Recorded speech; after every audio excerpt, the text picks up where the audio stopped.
What did you guys love most about being a quarterback? Is there any position in football that has more pressure on it? There's no other sport that tests you physically, mentally, and emotionally. These young men are more prepared than ever before. Their skills are way higher. Way higher. In the 100, I was a 10-3 guy. When I ran 100, there was a 10-3. It just was that 80. Yeah. Why wouldn't you put a system in place that he's good at? They think their kid's gonna be the next Tom Brady. You don't have Tom Brady in your household. I'm just telling you.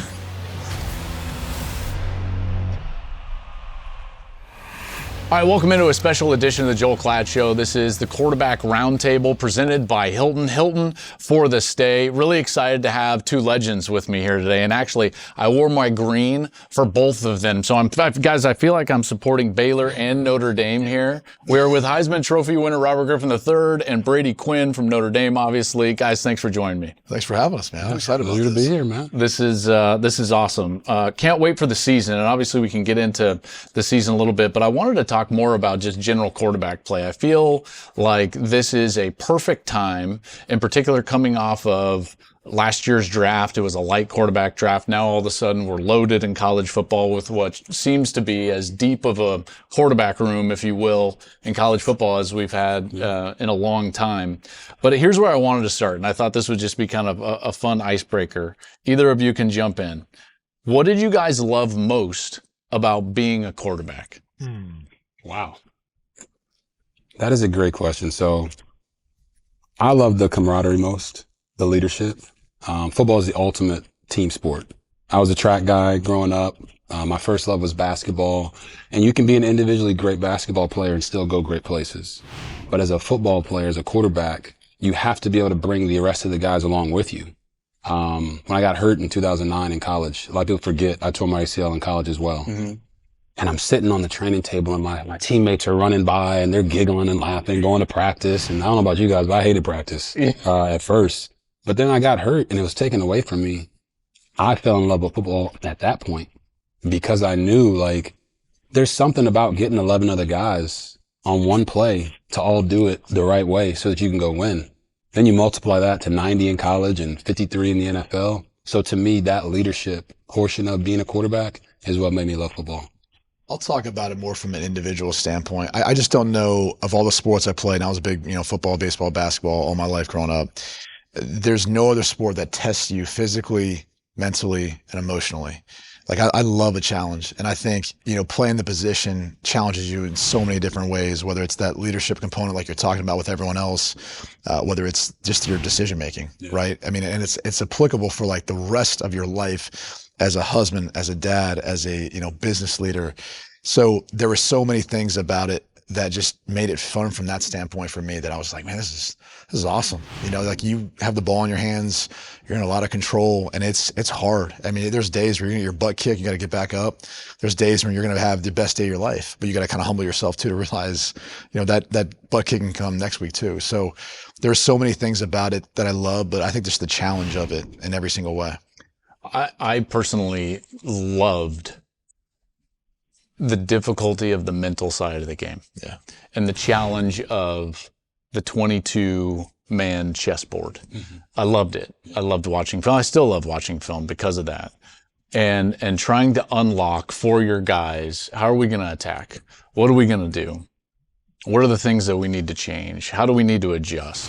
That was my favorite. And granted, like, you guys are obviously physically very talented. I'm not. I was short and slow, and so I hope all your listeners and people who watch this don't believe this. You played professional baseball too. Well, like, I mean, you keep downplaying. that doesn't mean like, that I was. There's not tall many and people who are going to fast. have the opportunity to be standout athletes in two sports. Well, I mean, very true. That's nice of you to say, but you know what I'm saying. Like, there's a gifted side of playing the position, where you can do some there's things. A ceiling. Yeah, that's right. Okay. And my challenge was, without some of those physical gifts, how do we continue to move the football? Yeah. How do we do those things?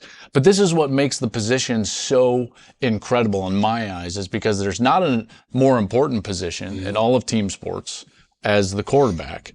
And yet we have all shapes and sizes that are succeeding at every single level. Facts. You know, you've got Bear Bachmeier succeeding at BYU and Brock Purdy in the NFL, and you've got Patrick Mahomes and Josh Allen and CJ Carr and all these guys, and they all look different and they all do it differently.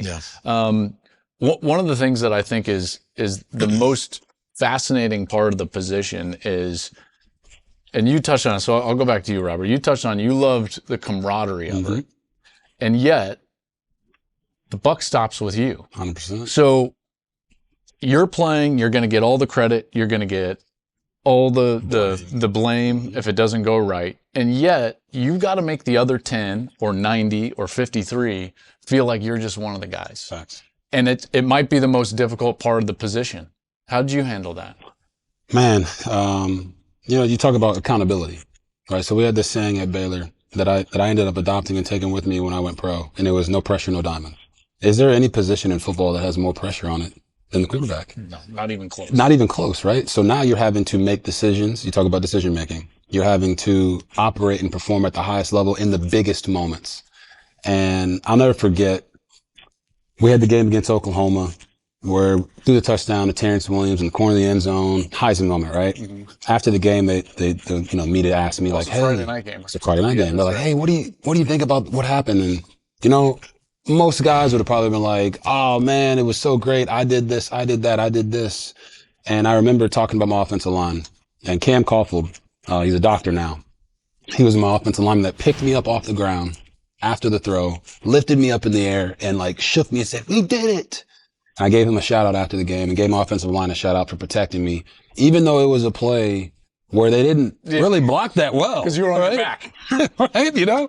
They blocked long enough. They blocked Just long enough. But it was like, hey, I had to scramble and go do this. And like when I went in the locker room the next day, the look on their face of like, we appreciate you having our back.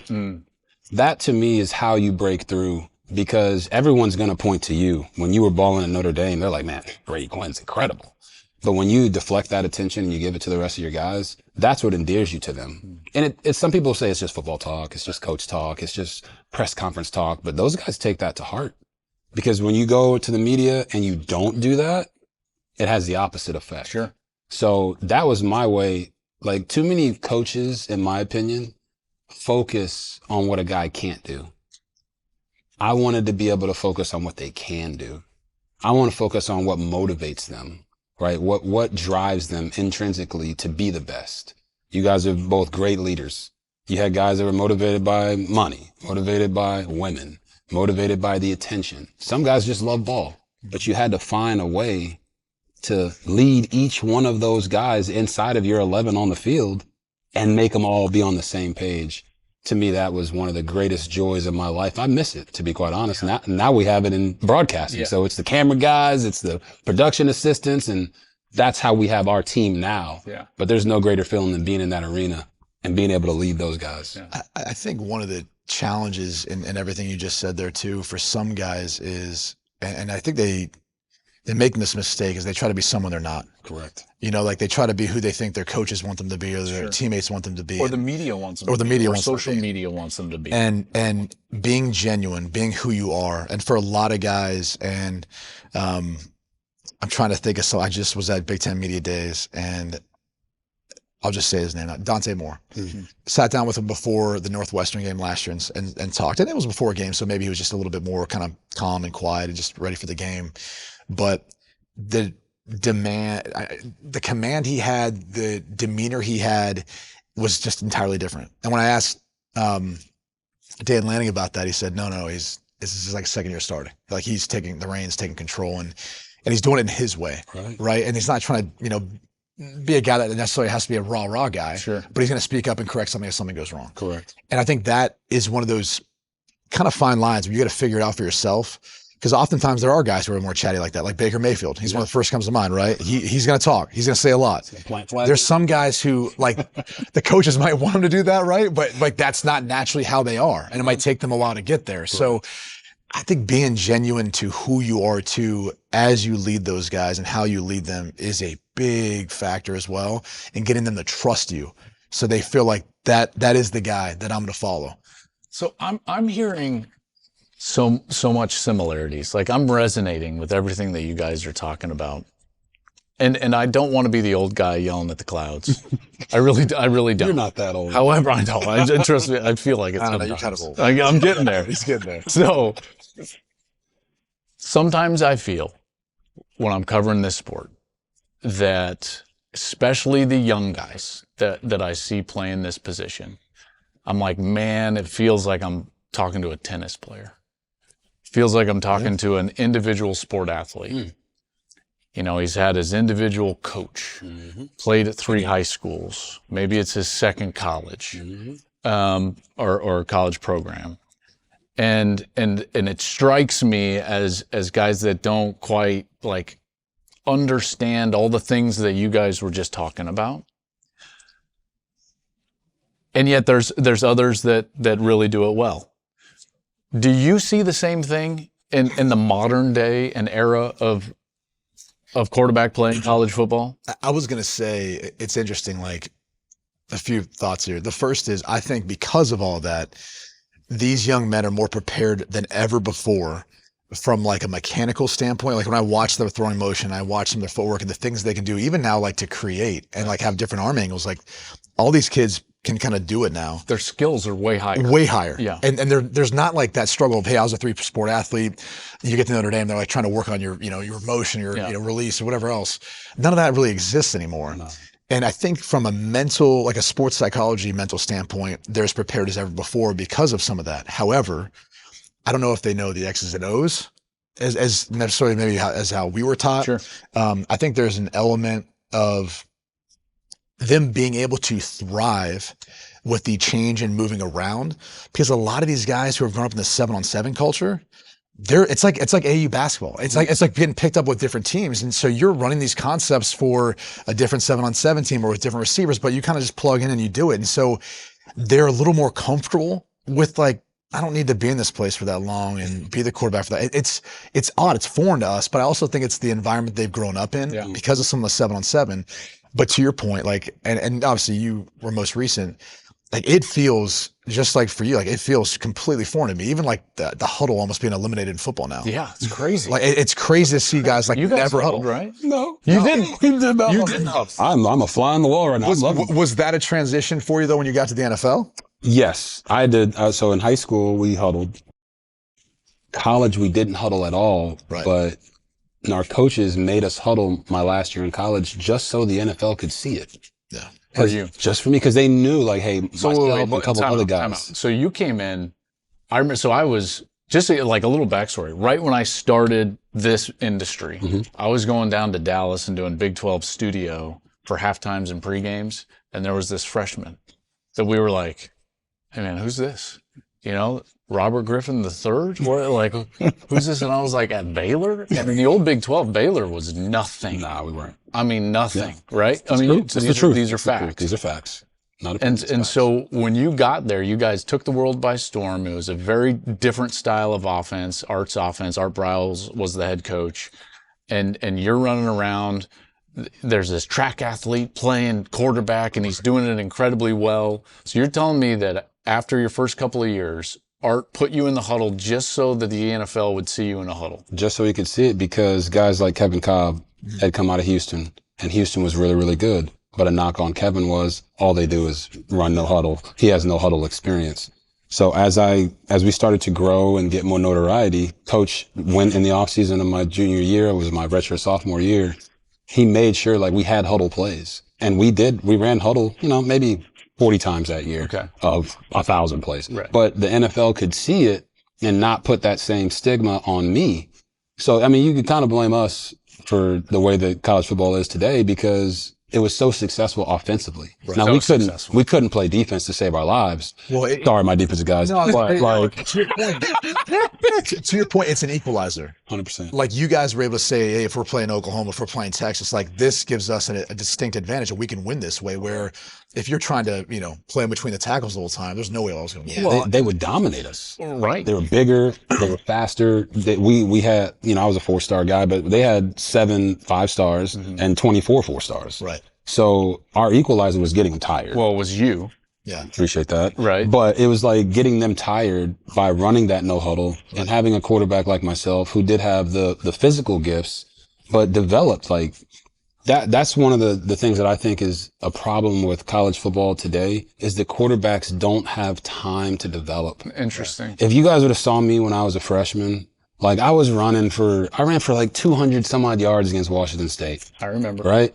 I don't think I had a 200-yard rushing game my last year when we won the Heisman.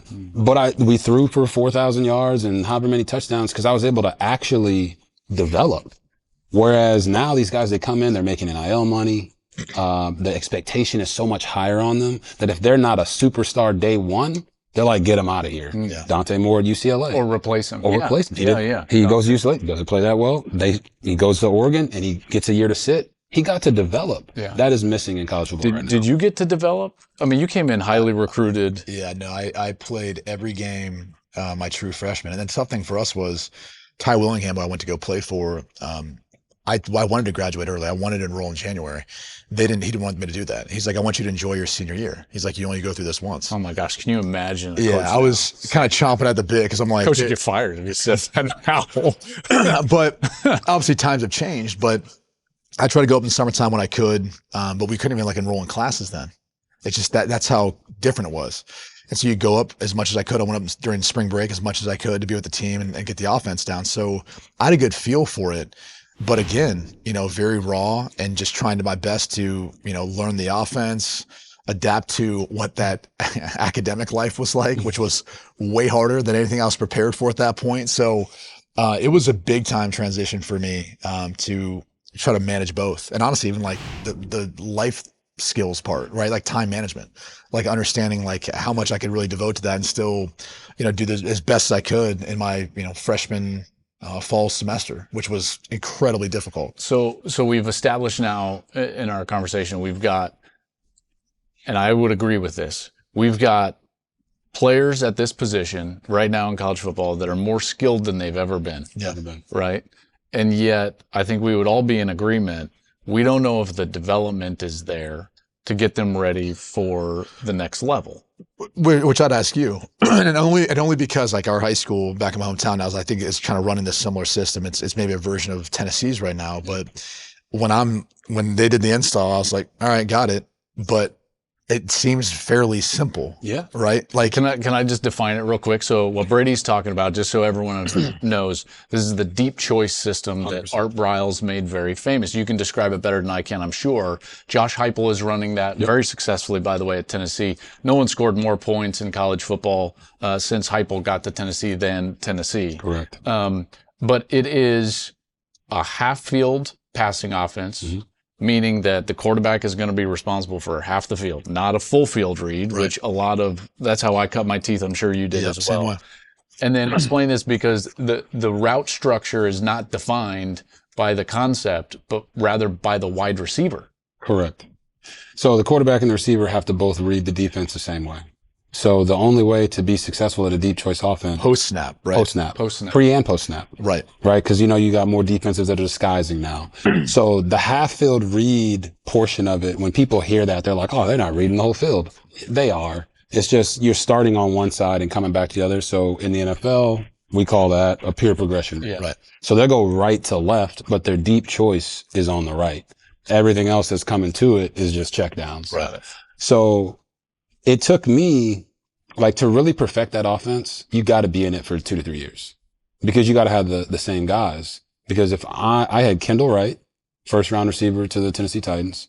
I had Terrence Williams, who's a third rounder to the Cowboys. Tevin Reese was a small guy that went 5th round, I believe, to the Bengals. So all these guys are with me for 3-4 years. So I knew when Kendall had a deep choice and the corner was 5 yards off, he was running a go ball. Even if the guy was 7 yards off when he got to his decision, he was running a go ball.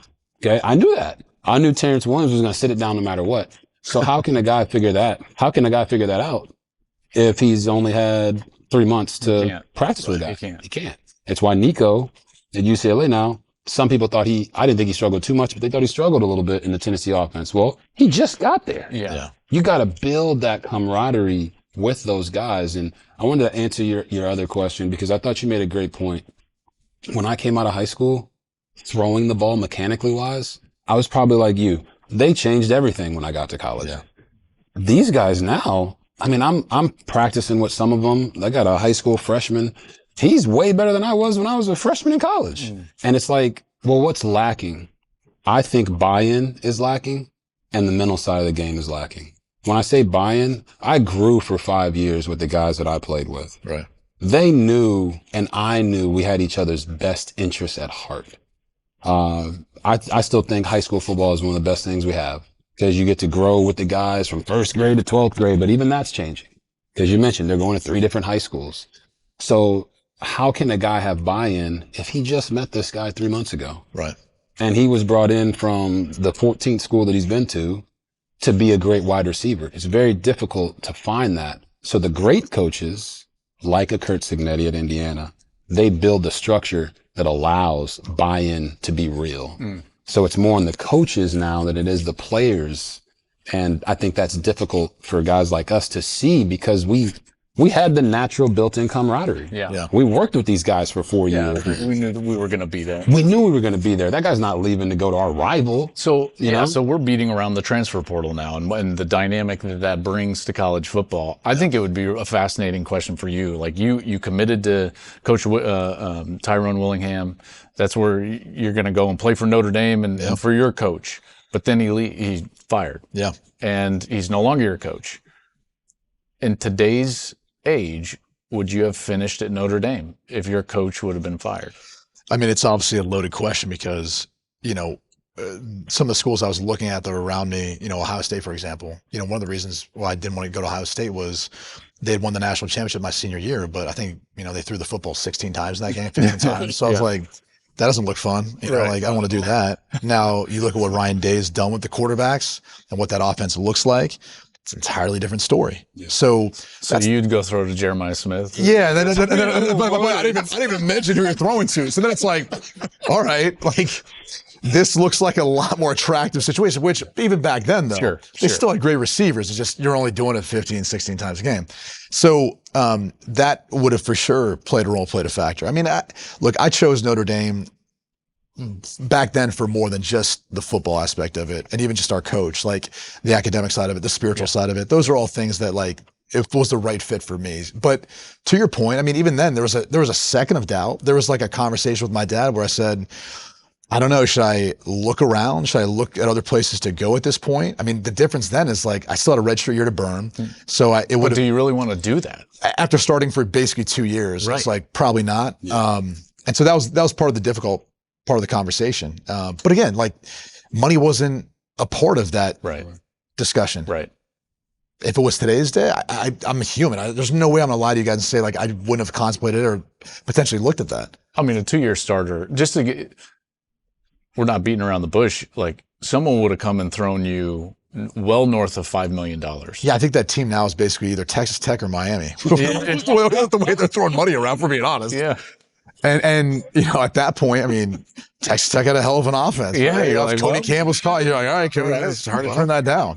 Lubbock sounds good this time of year. Yeah, like I don't know. What's in Lubbock? I don't know. Yeah. Hey man, I'm not gonna rag on Lubbock, but that's good. I mean, I got a great story for you though.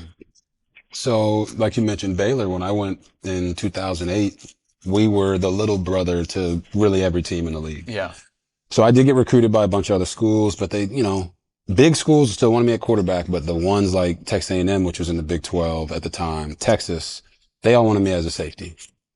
I wasn't going to play safety. Did you play safety in high school? I did not play safety in high school. So, I mean, it was crazy. I know this story. It was still is just like, this is incredible. It was the speed portion of it. I was a world-class track athlete. And they didn't know if I could translate over to playing quarterback at that level. Cause in high school, we were kind of like Ohio State. We threw the ball like 16, 18 times a game, but Coach Browse knew I could throw. I had been to camp with him and he didn't, While he was at Houston. While he was at Houston, he asked me not to go to any other camps cause he didn't want the other coaches to see me throw the ball. I like that. That was funny. And he was right and it all worked out. But freshman year, Baylor were playing against Texas. Mack Brown's the head coach. It's 20-20 at halftime. We're beating them up pretty good. They're a little shocked. They beat us 42-20, not gonna lie. They were like number 1 team in the country. That's how the game finished. After the game, Mack Brown met me at the middle of the field. Like, he's a little older, so it wasn't quite a run, but it was what a run would look like for an older Mack Brown. And he ran to me in the middle of the field and he said, if you want to transfer to Texas, right now, we will take you. We really messed it up in your recruiting. We shouldn't ask you to play safety. We should ask you to play quarterback. And if that would have happened now, you're looking at a situation where that's probably RG3 not playing at Baylor because of where we were at the time. Yeah. I'm glad that I didn't even contemplate it because obviously at that point we'd had to sit out for 2 years. But if that happened today, there's no questioning if I would have actually stayed at Baylor. You track at Baylor too? I actually ran track before I ever played football. Dude, do you want to know he did? Well, you were hurdles. So you said you wanted to go and practice at Notre Dame your second semester, your senior year, right? Yeah. So he enrolls at Baylor. Do you know what he did? He's supposed to be at prom. Yeah. What'd you do? Won the Big 12 in the 400 hurdles, went to the Nationals, got 3rd, and went to the Olympic trials and got 11th. Good God. What are we doing? So that is insane. What's crazy about today's world, though, is I would encourage every single athlete out there to go into college as a dual sport athlete. I totally agree with because this. you have the loophole of leaving and transferring during your track window. Correct. Which to me is like not enough multi-sport athletes, in particular, who play that's football. just a great life hack right there. It is, but that's what I'm saying. It's like that's what in today's world would have opened up that door. Even if it was after the window was closed, you still had track to lean on. Correct. And a lot of these kids now, we keep coaching them to specialize. It's like never specialize. No, you leave your options open if you can. I think the thing that shocks me about your story specifically with and I love Mack Brown. I think we all probably do. He's awesome. You know, he's a great dude. I know you probably have a, interesting. I love Mack. I do. I thought it was an honest moment for him. Sure. And then when we won the Heisman, I just looked back on that moment like this could have been yours. But here's what shocks me is that you revolutionized college football, and Coach Bryce did in a lot of ways. But the guy in my eyes that like everybody was like, whoa, what is this? Is Vince Young. 100%. Right? Oh, yeah. And that was with Mack. And that's like right when you're in high school. I know. And he didn't see it. I know. Now, granted, Colt was there, and they had a great run with Colt, and then after that, it kind of fell off. But you would have been right after Colt. Yeah, and I loved Colt, and I was teammates with Colt in Washington actually. Right. And Vince was a hero to all of us. Oh, so like I got to. Can I say we played against him? He was a hero to me. Can I say that? I'm like, we love you. We love him. But now you're making yourself not sound that old. How old were you, and how old was Vince? I was older than everybody. I played minor league baseball. Oh, man. I remember a quick Vince story. We get beat. We played them tough the first time we played them in 05. This is their national championship year. And we go down to Austin and we play them. I can't remember the final score. I think it was like 42-21, I want to say. But it was, it's in Austin. They're great. We're holding our own. I got 2 quick stories. So first, the Vince one. After the game, he comes up, he's like, hey, nice job. And then he's like, go get that money. And I was like, hey, man, I don't like, only one of us is getting drafted, man. Like, I don't, but I was like, yeah, of course. So, what are you supposed to say? What are you going to say? But then during the game. How stiff you are. Well, I mean, like, what, I know. I'm like, I got that baseball money, Vince. Yeah, I got it. I got it all out. I got it, man. I got a house back in Boulder.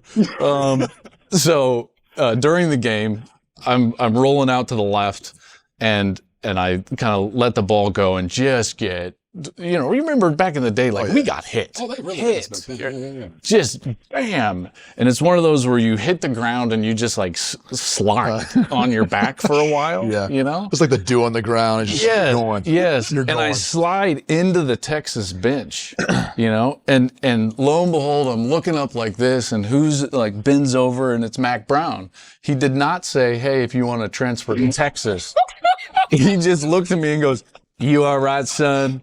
And I was like, yeah, I'm good. And he like helped me up and he hit me on the butt and he goes, "All right, good luck." And I like jogged back on the field. So that was, get your ass back. yeah, he's like, "Go get in there." It was a first down there. Go get that whooping. We're about to That's right. Go get that money.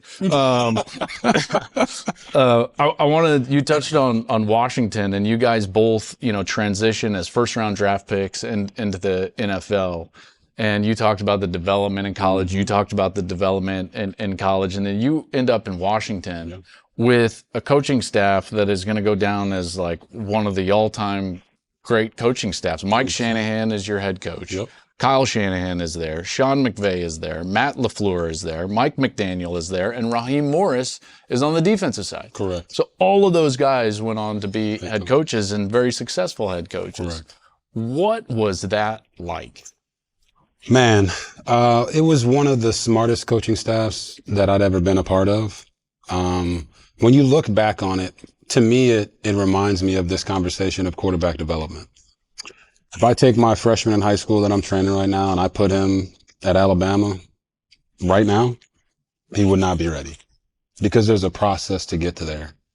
Those coaches weren't ready to be head coaches at that time in 2012. But through that experience, working through the highs and lows, because in 2012, we crushed it, right? Come in, they build an offense that is identical to what I ran in college, essentially. Take the league by storm. And, honestly, we do believe we would have won the Super Bowl had I not gotten hurt. But those guys weren't ready to be head coaches at that point. But they went through that. Kyle then went to Cleveland. He went from Cleveland to Atlanta and got to work with Matt Ryan. But Cleveland wasn't pretty for him. But that process of going through everything that they had to go through, whether it was issues with ownership or how you treat people, how you coach different guys from different areas, it prepared them all to be head coaches.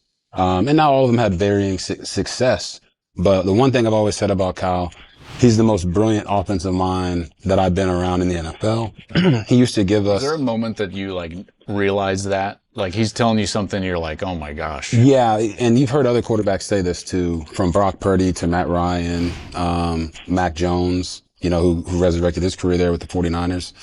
He'll tell you something and be like, hey, this is the play call. This is what the coverage is going to be. Right. This is how they're going to make the adjustment middle of the game.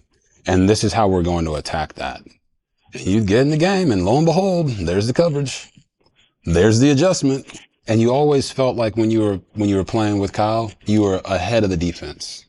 A lot of times coaches play behind the defense and they react as opposed to being proactive and forcing the defense to do something. Yeah. So I realized that after our bye week, my rookie year, because it's one thing to say it in practice and you got London Fletcher over there who's an incredible player, calling out all the plays, and I didn't realize till my next year that he was calling out all the plays because we got the script before practice and you knew what plays were coming.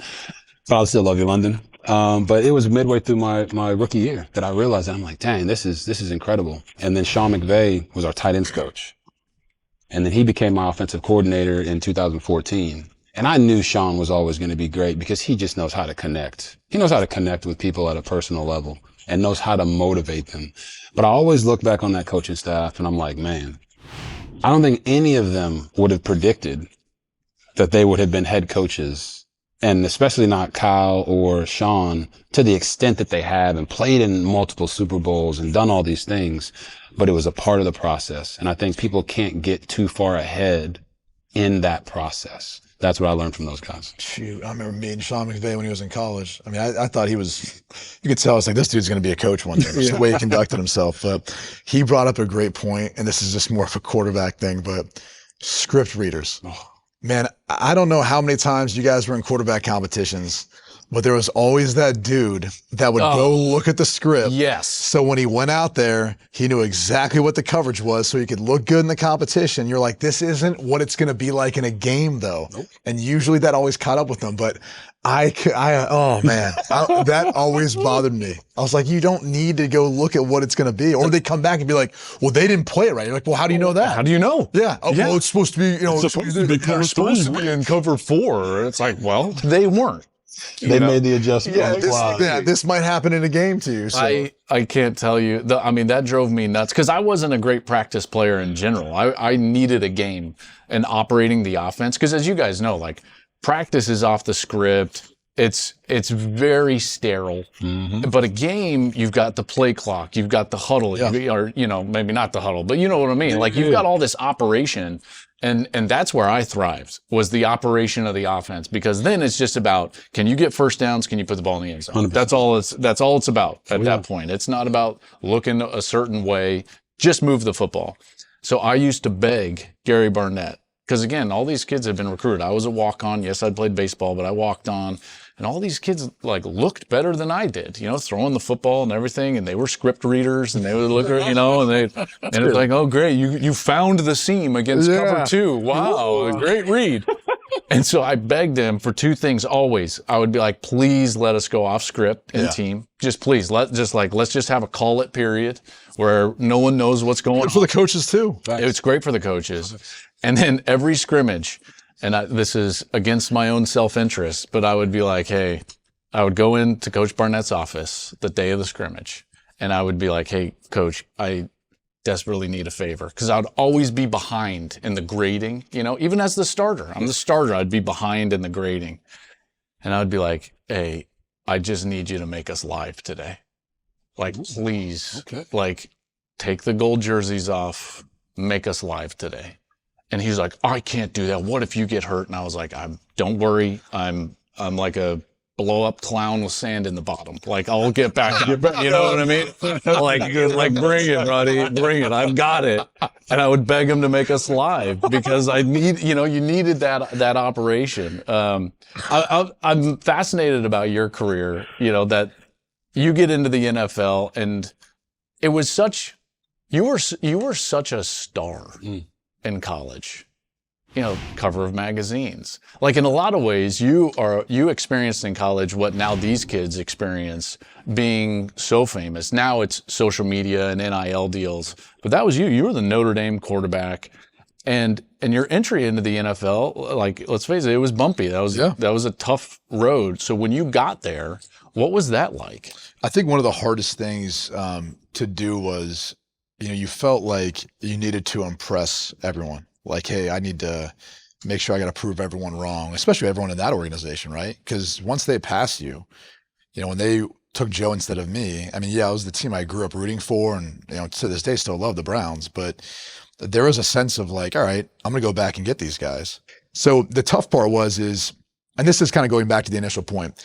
A quarterback can be played and successful in so many different ways, shapes, sizes, forms. You can also do that with offenses. You can make a lot of different offenses work and successful. Yeah. They just have to play to the strengths of the guy who's in that position. Yeah. And that's the tough part, is not every offense in the NFL does that, or not every, organization, even school to some degree, always does that. And I think that's what gets misconstrued sometimes and it could be anything. Like, pick any career. If you're put in a position where like they're not playing to your strengths and you're just trying to fit into a certain hole that like, and square hole round peg, like, it's tough. And I think that's the hard part, is once you lose out after you have that initial buy-in from an organization that you're a first round pick, you're trying to scrape back to find it. Sure. You're trying to find those advocates, find someone who believes in you again. And you got to hope you keep your confidence and you believe in yourself. And that's one of the hardest things to do when things aren't working out for you. That's what's so impressive about these guys that, at their second or third location, find their career. Baker and Sam. And Sam, and there's no doubt. To your point, though, like, think about who they worked with. Like Sam working with Kyle, Sam. And those guys have such a great football understanding. The reason they didn't stay in Washington was the owner. Right. That was the fight before I got there. So now here I am, 22. I'm fresh out. I'm like, this is great. Yeah. We're winning. We win the division. And it's like chaos in that off season. And I was educated on certain things, but just as much as it's important for the quarterback to have that structure around him where they can grow and develop, it's also important for coaches. Sure. They have to feel like they have that support organization down. And you said something that I just find so difficult, because I've been coaching now for about 4 to 5 years. And I don't quite understand, Joel, how guys that go to the NFL like a Brady Quinn, phenomenal college quarterback, right? Superstar. Why wouldn't you put a system in place that he's good at? That it makes zero sense to me. It's the coaches almost, some coaches. Well, because you experienced that. I did. Mike, they did that. And for Mike me. and Kyle did They that. did that for me. So like when I hear them, it's almost like they're saying, we're going to do what I do. Yeah. You're going to do what I do best, not I'm going to do what you do best. And that to me is the number one reason that quarterbacks go from level to level, high school to college, college to the pro, and have struggles. If you think this guy is great, like Fernando Mendoza comes over from Cal, goes to Indiana. Yeah, Kursignetti has what he does, but I promise you their offense is not going to be identical to what it was last year with Josh Hoover this year. Right. Because Hoover does things differently Sure. than Mendoza does. And you have to be able to adjust. To that point, I don't want to get misconstrued though either. Like, quarterback is an experiential sport. Like, you have to have reps. And so that offense, and like I said, I felt probably most confident about that offense in my second year than any in the NFL I experienced. But I also feel like if I had more time too, that's where you work into like what you do best within that offense. For me, I only started a couple of games, got hurt, was out the rest of the year. That was it. And then that coaching staff was gone, new coaching staff in. So you're starting all over again. Correct. So there's definitely an element to, just having time and reps in order to be able to get it. And like practice is one thing, but you guys know, like you have to be actually out there in live reps. You've got to be, and we all had the fortunate aspect of being able to play 3 seasons of college football, and get a lot of those reps. Yeah. Now what we're seeing in college football, guys, as we bring it back to kind of like our sport, is to win the national championship, you better have a guy that has a lot of reps. Now, it might not have to be at that school, right? But he better have experience. Yeah. That's what we're seeing now with J.J. McCarthy and Will Howard and now Fernando Mendoza. And it's one of the things that I'm looking at, just a precursor to this season is, all right, who are the guys out there that have the experience? Carr has started a year. Arch has started a year. Dante has started portions of a couple of years now. Julian has a year under his belt. Arch, Trinidad Chambliss has a year on his belt. Darian Mensah has Sam Levitt. There's all these guys. I mean, we've got an embarrassment of riches of quarterback in college football. I would be fascinated, though. You guys had high-profile recruiting opportunities. If you had a son, or you go back, take your alma maters off the table. So let's take our colors off the table. Who are the guys that you're like, I'd love to play for him in that offense? I mean, you just named some of them. I mean, like I look at it now and just say, I love, obviously, first off, I love the way Dan Lanning coaches his team. Like I haven't sat down a bunch of X's and O's with him, but like I love how he goes about it, how he talks about it, how he sees things. Sark, I think, is one of the best offensive minds. Ryan Day is one of the best offensive minds. When you talk to those guys and you go over scheme and you watch their tape, you can understand how they're attacking, who they're attacking. Quarterback has a strong understanding. I know those are like the top line guys, but just as a quarterback and offensive minded, speaking, those guys are the ones I look at and go, I love this.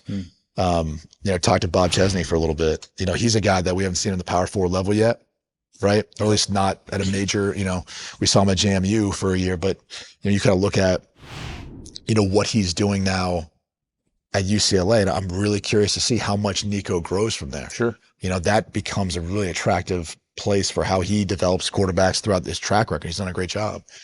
I mean, those are just some of the places, but I think we'd look at offensive minded head coaches, right? Thanks. I mean, I think it'd be hard to pick a guy who's not, at least in my mind. Yeah. I mean, I think it depends on what position you're playing. Like quarterback. Like quarterback. I think, we heard Kursignetti talk recently about how in the Big Ten, they don't make excuses and they don't got the hype train. Like, you can't tell me that wouldn't make you feel great as a QB, knowing that your coach has not just the bravado, but the confidence to go out there and speak that way and know that he's expecting you to go have his back. So I know like Brady saying, those are the easy ones to kind of point out. For quarterback play, with Ryan Day and what he's done at Ohio State and the amount of different coordinators he's had on the offensive side of the ball, and they still have success. Look at the receiving core that they've had over the receiver run they've had like the last 4 to 5, 6 years. Yeah. I think they're making like 400 some odd million in the NFL now. Chris just got his deal. Congratulations, Chris. Yeah, it's crazy. And Part I of think, the program. and I think if you're in front of the show, and if you're talking about, a defensive guy. I actually do think that a guy like Deion Sanders is someone that you want to play for. And the reason is he always takes it on himself. Yeah. I've never seen Deion throw his quarterback under the bus. And I know you'll say, oh, well, he's had Shador the majority. Hey, let's be real. Last year was some really bad. It was not great. Really bad Trust me, quarterback man, I was play. watching. And he never threw the young man under the bus. He always took it on it. We got to be better. I have to be better. I'll do this. I'll do that. That's the kind of coach you want, because you want to be successful for that coach. You don't care for the coach that's going to take credit for what you did. I've had coaches in my career where, hey, headset goes out, I got to call the play. They go to the post-game presser, like, man, I called a great play on this one. I'm looking at them like, are you serious right now? Right. You didn't call that play. But there's nothing you can say about that. So I think Deion is a guy that you would want to play for. It's not just about the exposure that you get, but it's at least you know he's going to have your back. And he's had some guys that have left, and he's never torched them. Jordan Seaton, who just went to LSU. Yeah. I think, personally, he should probably still be at Colorado, but he saw an opportunity and he took it. And Deion's never crushed him for leaving and doing that. He wants what's best for his guys, even if they feel like that's not with him. And don't get me wrong, I think there are some good defensive-minded head coaches that do it, right? Kirby Smart's one. Marcus Freeman's done a tremendous job. Yeah. I just think if you're asking me as a quarterback, that's who I want to go play for. I want to go play for Ty Willingham. He was running a West Coast version of what Denny Green had done with the Vikings, so that was what they were running. So I think there's two thoughts to that. One, the offense you're going to be running, that's not going to change. That he's got control of that. If you go to play for a defensive-minded head coach, there's a chance that OC gets elevated, right? That's right. You lose that guy, and then it's what comes next. And you're ahead of the ball off. Yeah, and there's a thought that, what are we doing 4th and 1? We're handing it off. You're going to run the ball. I think there's a couple of thoughts with that. And also I think, to a point you just brought up, is when there's adversity, because there's going to be adversity, usually an offensive-minded head coach sees it like he's paired with the quarterback, and they're always going to look at it that way. Yeah. And I think having that perspective, to me, is incredibly important. Yeah. Being able to understand that the weight the head coach carries ain't that different than what a quarterback has to carry. No, and in so many ways, those two guys are linked. Yeah. And that's why that relationship has to be so strong. Guy we didn't mention yet that, you look at his track record, and he might have another one this year, is Lincoln Riley. Yeah. I don't think Lincoln gets enough credit for not only the guys that he's had in college, but what those guys have done in the National Football League, and succeeded. I agree with you totally there. I think he gets a little bit of a bad rap. It's like, oh, that's just an air raid system. And it's like, hey, those guys have gone out and succeeded, to a high level. And maybe Jade Maava is a guy that can succeed. Crap out of the football backers. Oh my gosh. They might run. They might this run year. They will this year. And they'll throw it 30, 35, 40 times a game if they have to. But I agree with you. Lincoln, by far, one of the best quarterback developers in the country. Yeah. The only question you have to ask is the difference between going to be developed as a QB and going to win a national championship. Yeah, sometimes that is the deal, but I think Lincoln's got the team this year to potentially push themselves to get there. But that's what it boils down to. Do you go to those schools to win, or you go to be developed? I think the questions now too, especially for young quarterbacks coming out, is, would you rather go play at a smaller school knowing you can transfer if things go well? Yeah. Or would you rather go sit and wait? And we saw Ty Simpson, worked out for him. Yes. Right? He sat behind, waited his turn one season, boom, first round pick. And he's quite possibly the best situation ever with the LA Rams, watching Matt Stafford. So it's very rare though. It is. And I think it's going to continue to be rare because it is so much about experience and reps. But I think it's a tough question sometimes to answer, because you're then basically signing your quarterback up for, probably not having a great network or life after football, because you don't know where you're going to end up. You might be moving to 2 or 3 schools. Does he get his degree? Does he not? There's a lot of other considerations I think you have to take into account. And the aspect of it doesn't work out. Yeah. We always play out these hey, it's going to work out. He's going to play in the NFL. That only happens for a select few. Yeah. And I think that's one of the tough things too that's happening now is everyone who's got a quarterback in elementary school, junior high, they think their kid's going to, be the next Tom Brady. Doesn't work out that way. You don't have Tom Brady in your household. I'm just telling you. You might think that, you don't. I'm just telling you right now. No, it's oh man, that's a great point, because I think the Trinidad Chambliss route is frowned upon sometimes by high school athletes and their parents and the coaches. I don't get it, but it's a great route. It's a great route because unless listen, you coming out now myself coming out, Joe, I don't know what you were ranked when you came out. That was my baseball. So us coming out now, this guy's funny. We would be those guys that get the massive NIL deals and potentially get to start right away if we go in and compete at a high level. But if you're not at that level, like you're going to go, I've seen guys go to Texas.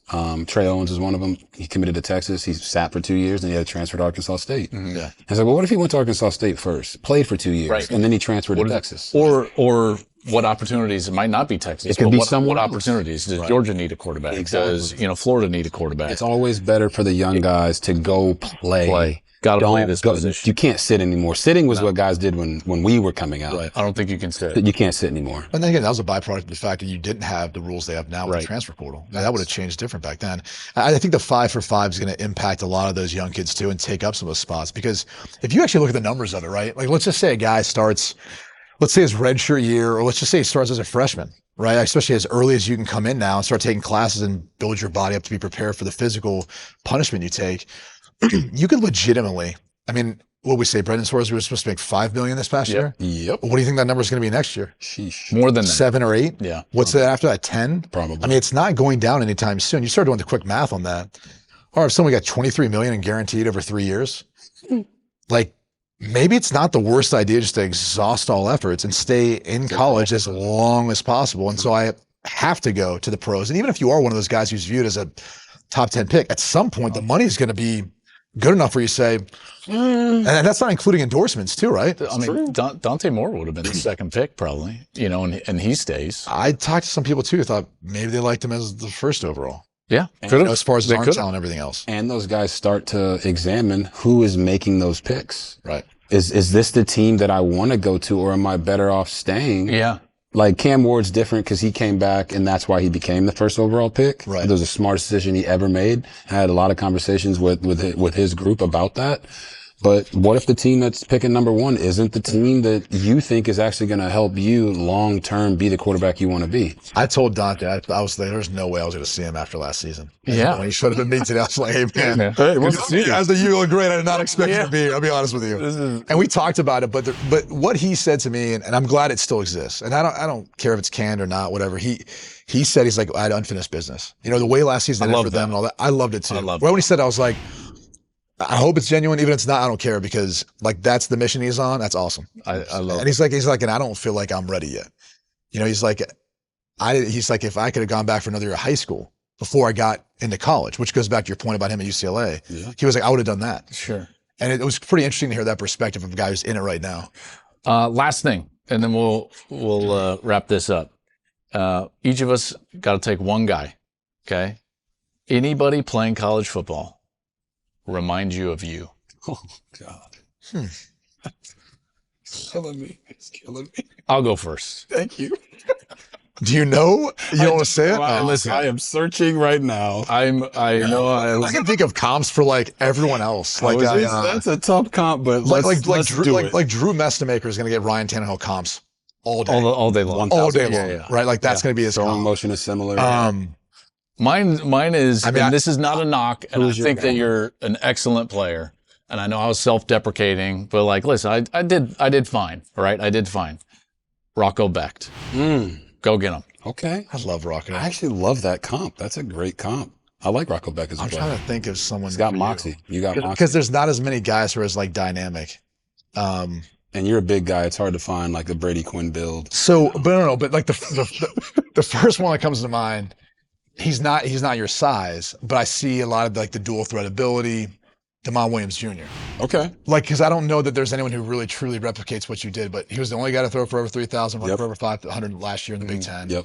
I think he's special. Like again, size-wise in there, but he's a guy who I'd say like dark horse Heisman without a doubt. And he's got the little bit of transfer, not transfer thing. Not that I did that, but like Mac tried to on the field, That's a great story. Got left and he came back like, oh, how's that going to go? That's a great story. I could actually see that. I agree with you. He's not quite my my He's not size. big.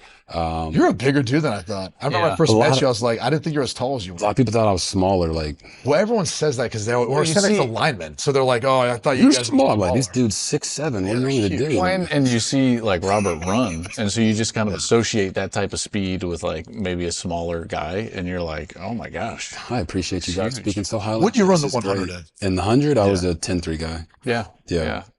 I That's was amazing. This is great. Like, I you can love do doing this. those guys Y'all fast. keep when I going, ran man. 100, there was a 10-3.